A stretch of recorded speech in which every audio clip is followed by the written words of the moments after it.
Welcome back. Doing another edition of 1Q for every NBA team. This week we got the Western Conference. Last week we did the East. So if you're a fan of an Eastern Conference team and you just clicked on this video to listen to some people talk hoops, go check that one out. We talk about every single team. Now we're doing the Western Conference. We'll start at the top, make our way down. Starting with the T-Wolves. I have their question as, can their offense be consistent enough over the course of multiple playoff series? Because I think the expectation for this team, I don't know any Timberwolves fans personally, but I feel like the expectation has to be you want to get to the conference finals to consider this season a success in my mind. Maybe it's lower, maybe it's not, but in my mind, conference finals should be the goal. And if you can do that, your offense is going to have to be a lot more consistent from guys like Karl Anthony Towns, who has been, in my opinion, having his best season. But Anthony Edwards is going to have to take a playoff step that we've seen a lot of really top 15 NBA players take that he's taken, but not in impact of winning. That was going to be my question that I bring to the table is, can Ant make the jump in the playoffs and be one of those guys that wins games for his teams and doesn't just play well? A great defense makes a great offense, and I feel as if they can hold whatever teams that they run in against in the playoffs, then they have the ability to be able to outscore them potentially. So that's how I feel about it. But it does fall into not only Cat's hands, but also Anthony Edwards' hands. We know Cat can score the ball, but Ant is definitely going to have to take that next step. And Big Jelly.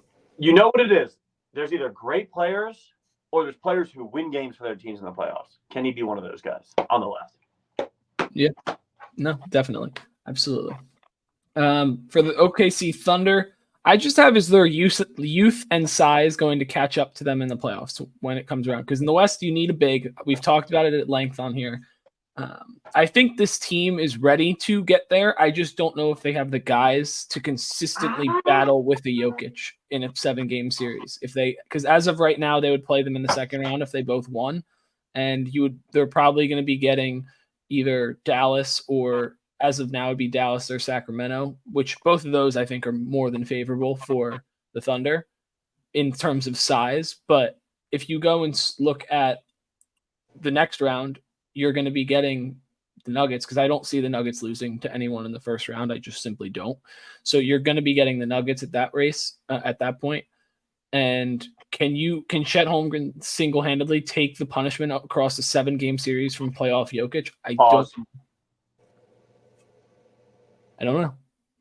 No, 100%, bro. Like, the kid's young, dude. The kid's skinny. Like, He's tremendous. Big matchups are going to be tough regardless, dude. There's so many guys. We could go down the list of, like, who are great but who are thin or who are weak or who would get beat up by the Jokic or beat up by the Embiid. I don't think you could fault him for that. There's so many guys that would get beat up like that. No, absolutely. So I'm just saying, guys like J-Dub, okay? Guys like Chet, okay? Guys like Matt's favorite player, Josh Giddey, Kiddie Pool Giddey. Can they step up? And can they continue to keep the fire under their ass, dude? Like, I don't want a team like that to burn out. You know what I mean? With the playoff experience and the youth, like, don't let it burn out. One quick thing. I just think the playoff experience is a real thing to me. Like, I think it's a really real thing, which is why I can't pick them to get to the finals. But to me, besides the Nuggets, I think they're just in a class of themselves right now. But they look like the second-best team in the Western Conference to me, eye test-wise. So, yeah, if J-Dub keeps averaging fucking 18.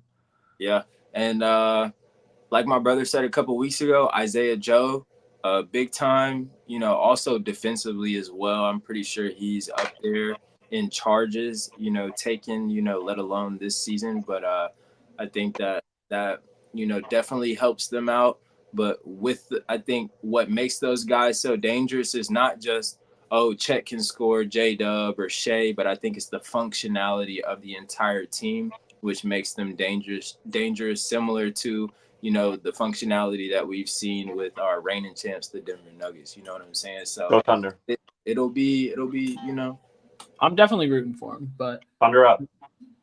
For the Denver Nuggets, I just have, can the 7th and 8th guys in the rotation perform on the road in the playoffs? Because we saw guys like Bruce Brown have crucial moments in the playoff run last year, and Christian Brown. But those next guys, the Peyton Watson, right, Slim? That's the name. Yeah, he's that guy. can he perform on the road in the Western Conference? Because Denver obviously plays better at home, and so do all role players across the league. But on the road, is it going to have to solely rely on Jokic and Murray? I would hope not, but that's my one question. But there's not many questions. Jamal's been playing so well. Dude, Jamal's been playing great. White bitch, eat down count Jamal Murray. And MPJ's been playing great ball as well. MPJ's been playing great ball. Assist merchant, MPJ. At the end of the day, dude, like I said this, if you didn't check out Matt's tiers, you're a bozo. Go check out Matt's tiers from this week. The Nuggets are far and away the best team in the NBA. I got no questions for them. That's a fact. And like I said, they won it last year, so it just comes down to seeing what they can do this time around, in the playoffs. And I believe that they have what it takes. Like I said, having Peyton Watson, having Reggie Jackson, having DeAndre Jordan, I think that makes up for a lot of the lack that you lose, in a Brucey B. And he lied. He lied. Man, Michael Malone lied. But y'all know what it comes down to. Like, follow, comment, subscribe, show you mom, show you auntie. We appreciate you, TLT faithful. But no, I think Denver, you can't question them as of right now. I know they're the third seed, but you can't question them. You can't. Moving on. The next two are kind of similar, but I'll start with the Clippers here. Just closing games. I mean, at the time recording this last night, we saw LeBron go absolutely nuclear. I mean, that's not going to happen. That's not going to happen every day or every game, especially come playoff time. But they've had a lot of turnover issues late in games. And I understand Paul George wasn't there, but that's not really his strong suit either. And the one complaint is that they've never had a point guard. You got one now in Harden. You got one. So he can't be turning the ball over. Like rewatching that fourth quarter yesterday, just like so many terrible turnovers and passes that just were live ball turnovers that just keep the Lakers going and going and going. And you just can't do that come playoff time. And I think that's going to be their one downfall because they have a perfect roster, in my opinion. They have size, they have guard play, they have wing play. Like, they have everything. So, Finn, let me go right here real quick. Where's Paul, though? And Bones Highland is a better player than Norman Powell. Or 24 Savage, if you will, if you get my drift for, a recent, but go ahead. Yeah, I mean, it's been time and time again. The question has been asked, can they close games out? I watched them sell against the Cavs live. I've watched any time I've seen them in a close game, they've folded. They have four guys who could take the last shot, and none of them want to take it. I don't trust them at all. I was praising them heavily this year. I've said this like 3 times now. All that went out the window when I saw them play live one time. I'm off the Clippers. Question is, where are you guys going on vacation? Yeah, I mean, I'm not out on the Clippers by any means. I was way higher on them pre-All-Star break. There's a lot of teams post-All-Star break that have made jumps in the right direction, a lot of teams that have dropped in the wrong direction, and Clippers are one of them going in the wrong direction. But moving on to the Suns, same kind of deal. Their fourth quarters have been really poor, considering you have two of, I would say, the better closers in the NBA in Devin Booker and Kevin Durant. I know Bradley Beal's been in and out, but you still have to close these games. They've had leads in almost every game in the fourth quarter and just haven't been able to put it away. The most recent one they did put away was versus the Lakers when they had it was a close game and they clutched up and put it away. But still, just I have to do it consistently enough for me to really believe in this team, because we just did a power rankings video and you guys were saying shouldn't be dismissing the Suns, but I can't put them in that top 10 contenders at this moment with their fourth quarter struggles. I saw the hate, not the hate, but the suggestions. I don't trust the Suns either. This is a team that I moved down a couple weeks ago in the tiers. My question to them will be, where are you going on vacation? And if B. Bill can be on the floor prayerfully, you know what I'm saying? We never wish any prolonged injury, you know what I'm saying? Quick rehab and quick health, quick strength, stronger than ever.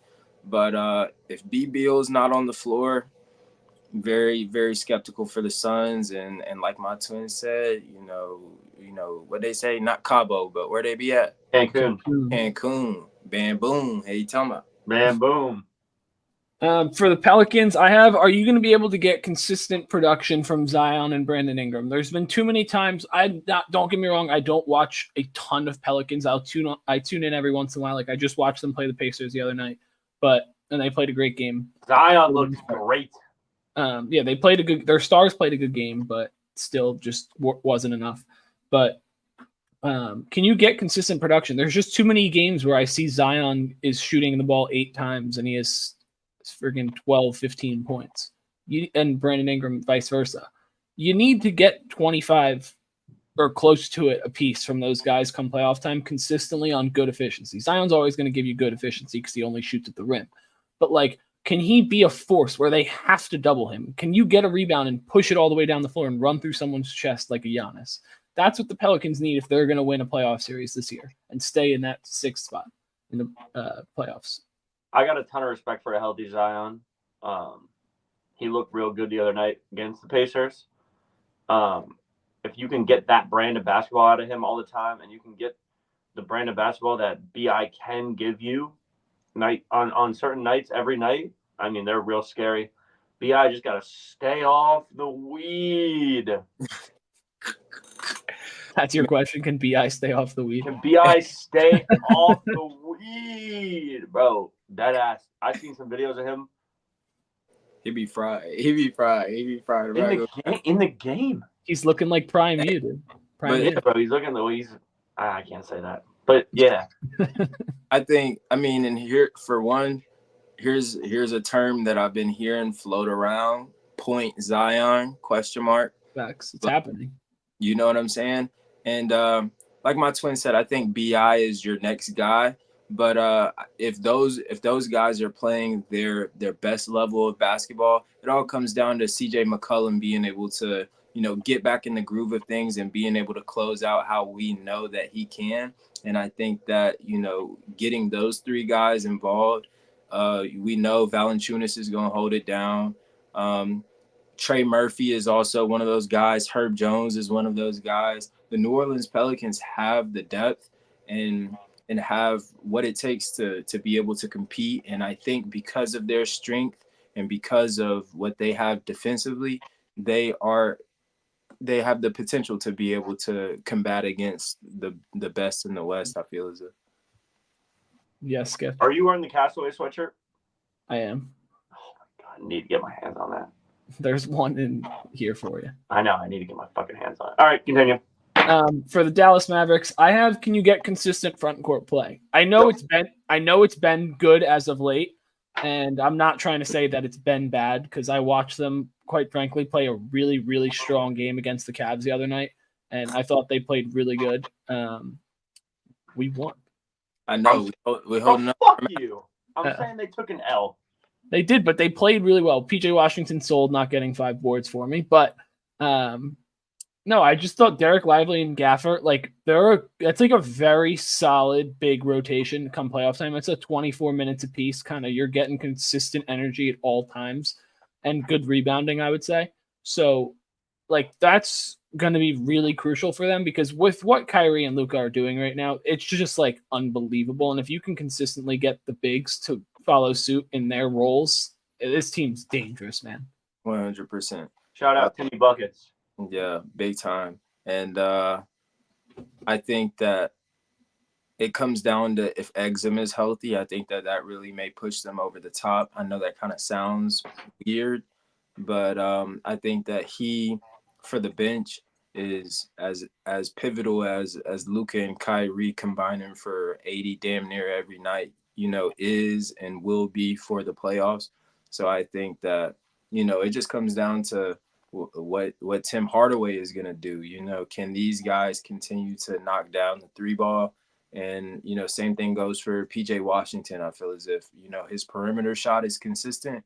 I think that they have a chance to make it, maybe to the Western Conference, it may look like. Moving on. Conference finals, you know what I'm saying? Moving on for the Kings. This is kind of a dumb question, but it's a legitimate question. In the play-in, to me, are they going to be able to stay in that 8 spot? If so, can you beat Dallas in the first game on the road? I lean no. and then after, are you going to be able to beat the Lakers or the Warriors? I don't think so. Like, so my question is, can you beat one of those three teams in a play-in game? And I don't know if I'm there yet. Matthew, you know how I feel about the Kings. I think the Kings are so fraudulent. I think it was you, Slim, who was saying they should have beat the Warriors last year. Slim's a big Kings guy. Healthy swiper, it definitely could have happened. It would have went to game 8. You feel me? I don't know. I'm not a Kings believer, and like I know Malik Monk. I don't know. I don't believe in the Kings. I don't think they're even gonna make the playoffs. I don't think so either, which is sad because I thought they were so electric last year, but the West is just too deep, man. Like the beam. I think that the Kings are a better team than the Suns, and that's not crazy. But I love how Phoenix is playing Bobo. I will say that, and I think that if you can muscle around to try and figure out the first round, it is what it is. But that may be as far as you get. Yeah, I just can't see him advancing past the first round to me. But hey, you never know. For the Lakers, I just honestly have how far can LeBron take you? I mean, at some point, like he's gonna not be the best player on. Like Anthony Davis should be the best player on this team by far, and like it's just still every game is just like what's LeBron gonna do come when it matters, and it's just wild to me. And so it's really all on LeBron for this Lakers team, like it's been for his entire 21-year career. So how far can LeBron take you at this point? He looked good last night. Definitely did. I saw a stat that said LeBron's averaging more points in the fourth quarter than anybody in year 21 has averaged for the season. Yeah, by like 3 whole points. That was like 0.2 to Tim Duncan. No, he averages 7.6. No, he averages 9.9, and the second highest guy was 7.7, I think. Get in the comments to 72 faithful. Post the graphic. You're going to be wrong. You're gonna be big time wrong. No, shout out, Braun, not my goat. Look at Matt over there, furious fingers. He's absolutely fucking mad. I know. I'm looking it up. 7.8 or whatever it is. You saw who put the exclamation mark on the game last night. If you did watch the game, and that was D'Angelo Russell, but also the extra Cam Reddish being back on the floor, and I think that alleviates a lot of pressure off of maybe Anthony Davis, because he has multiple guys to kick it. Averages 8. 7.9. That's tough. How dumb do you feel right now? Close enough. I saw a different graphic then. I said 7.9. It's okay. And then the second guy was what, like 7.6? Yeah, no, because I know the guy that we can move on. No, it's okay. We can move on. But D'Lo being that guy as well, I think AR, having that experience, like I said, the Lakers have depth, have what it takes to make it. We saw them in the Western Conference Finals last season. So, just like how we give Denver that credit, we got to give those guys that credit too. And I know that LeBron is a different cat. And we know that AD is a different cat as well, so that's nothing to sleep on. And I just said we got to give credit to Denver, and I just said we got to give credit to the Lakers. But, as of this season, I believe that I would maybe give the advantage to the Lakers if they run that Western Conference Finals back. How far can Bron take you? Yeah. I don't think it's just Bron. I think AD is going to step up, but with the depth that those guys have, perimeter shooting, AR, D'Lo, all they've those been shooting it way better than they were. It was really bad for the beginning of the season. For the Warriors, I just have is what they're doing right now too little, too late. Like they're going on a run. They're playing really good basketball right now. Did they stink so bad in the first half of the season that it's going to catch up to them, and you're going to have to play 2 play-in games to get in, which I think they can win both of them.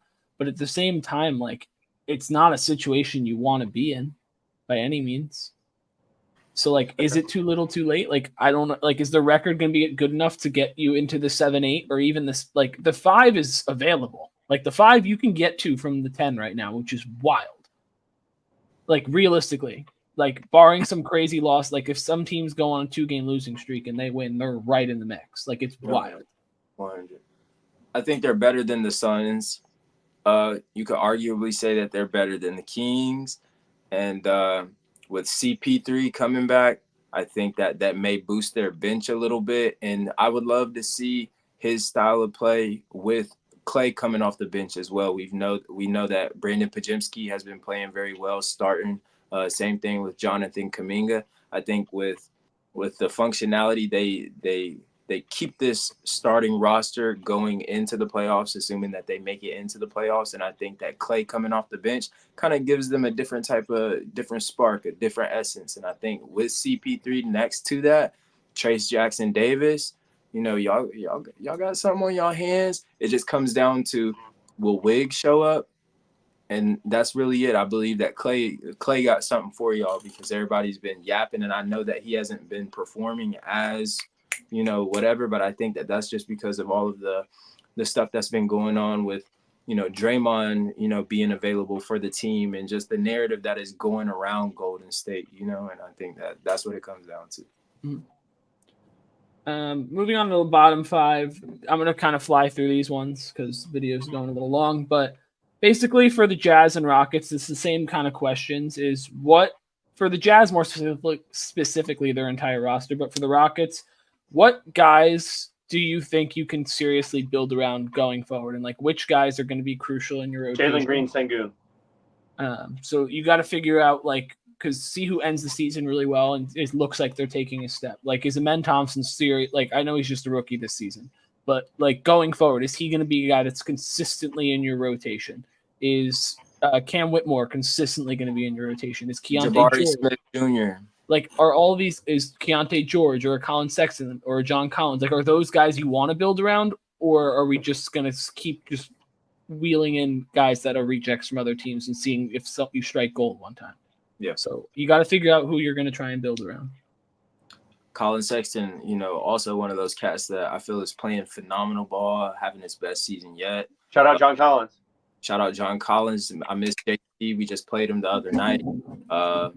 I think for Houston, Amen is definitely one of those guys to, hold on to, definitely believe in for the future. Jabari Smith Jr., Cam Whitmore, Tari Eason, Şengün, like my brother said, all those cats over there in Houston, they have what it takes. I think that they just need a little bit more time. I think that they could be where the Kings are, or where the Kings were last year, next season. You feel me? So just give them a little bit more time with Ime, give them some time during the off season to really work.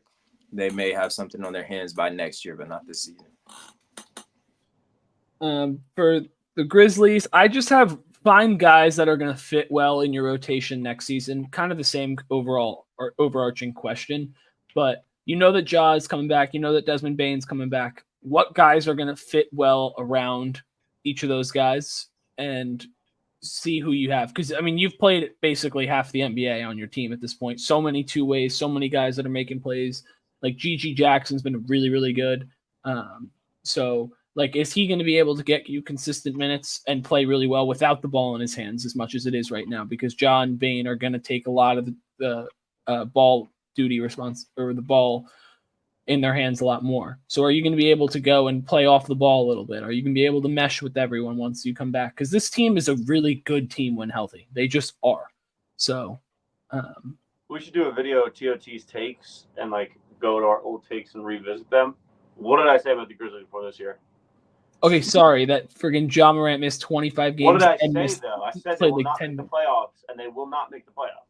Well, yeah, because their whole team is hurt. They've been playing two ways for 4 months. All I said is they will not make the playoffs, and they won't make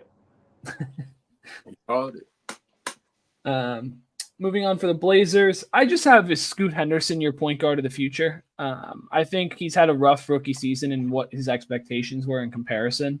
So, I don't know if he's the guy or not, and I think you have a little bit of time to figure it out. I definitely think next season's still in play, but you want to know if you're coming into the draft this season with most likely a top 5 pick, are you going to draft another guard? I haven't looked into the draft at all, but are you going to draft another guard? Because then you'll have, yeah, are you going to be able to get a Rob Dillingham if you get the 3rd pick or something like that? Are you are you going to draft for best player available, or are you drafting for fit? Because I'm always best player available. I don't care about the fit. You make it work later. That's what the job of a coach is. So is Scoot your point guard of the future? And if you want to go and say, okay, I want to Rob Dillingham, are you going to be able to Like, are you going to confidently be able to do that and just have the guys battle it out? Let's see. I think that Scoot, I see his potential. I've watched a few of his games. Simons is the cat. I say try to hold on to him for as long as possible. But I say try and look for a cat how Dallas found Derek Lively. I think that you find a situation to where you can replace quote unquote dominating. You know what I'm saying? And I think that you may have a little bit more of a chance to win more games than you did this season. Yeah. And then lastly for the Spurs, I just have what guys on your roster fit around Wemby and what guys can you target in the draft? Like, do you have guys on your team that fit around Wemby? Because Chan or Sohan, however you pronounce it, has not been good in what you expected him to be this season. Bro. You got him playing out of position for one. You know what I'm saying? I'm not disagreeing with you, but I'm saying, like, is this going to be a fit with Wemby? You're building around Wemby. I don't care. If you don't, you're an idiot. So, like, find guys that fit that mold that you can put around him, the spacing, the true point guard that can get him the ball in spots. And, yeah, I think that team's going to be really good. Like a campaign. That'll be worst case scenario.